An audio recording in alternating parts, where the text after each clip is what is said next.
Hi guys, my name is Crystal and welcome to my YouTube channel. Alexa, what's the time please? It's 12:21 p.m.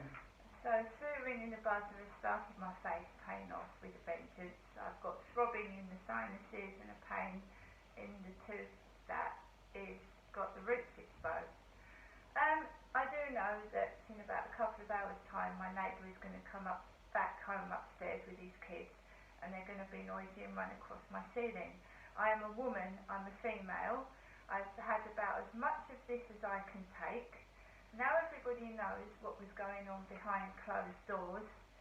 When me and my mum were sat down, it wasn't always peaceful and quiet. My mother was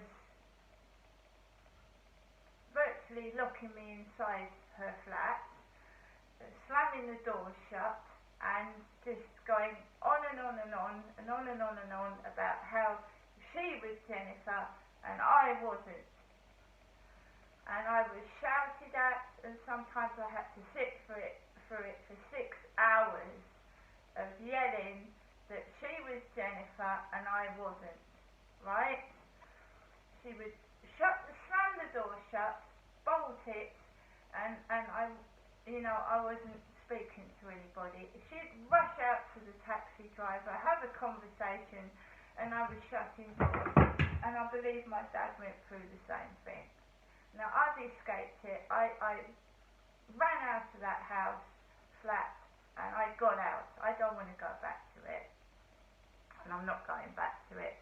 It is going to be a struggle. I've got some of what my mother gave me was a crunched bag of crisps yesterday, some chewing gum, and a Lucozade, as well as some hard-boiled sweets which break your teeth. My dad didn't have any teeth and she used to buy my dad sweets. I'm not putting up with this cruelty and abuse. What I learned at school was be kind and be nice to people, whatever they do to you.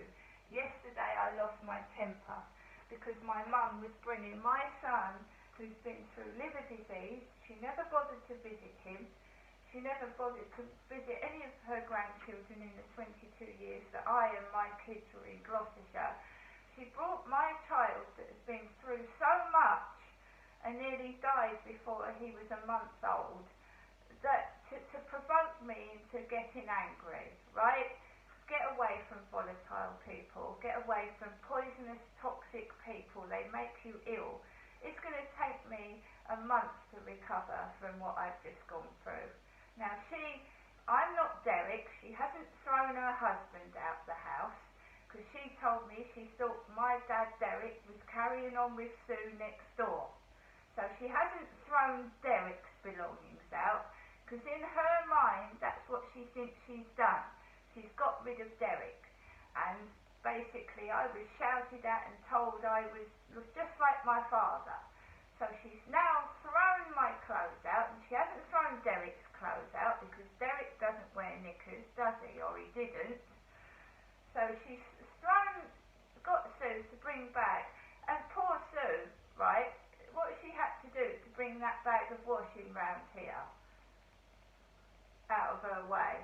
I told my mum, throw it in the bin. It wasn't necessary to bring a bag of washing down here, and it's not been washed properly. There's dirt all over it. Now I'm going to read what Romans 12 says about dealing with evil. Repay no one evil for evil. Have regard for good things in the sight of all men. If it is possible, as much as depends on you, live peaceably with all men. Beloved, do not avenge yourselves, but rather give place to wrath, for it is written, vengeance is mine, I will repay, says the Lord. Therefore, if your enemy is hungry, feed him. If he is thirsty, give him a drink, for in doing so,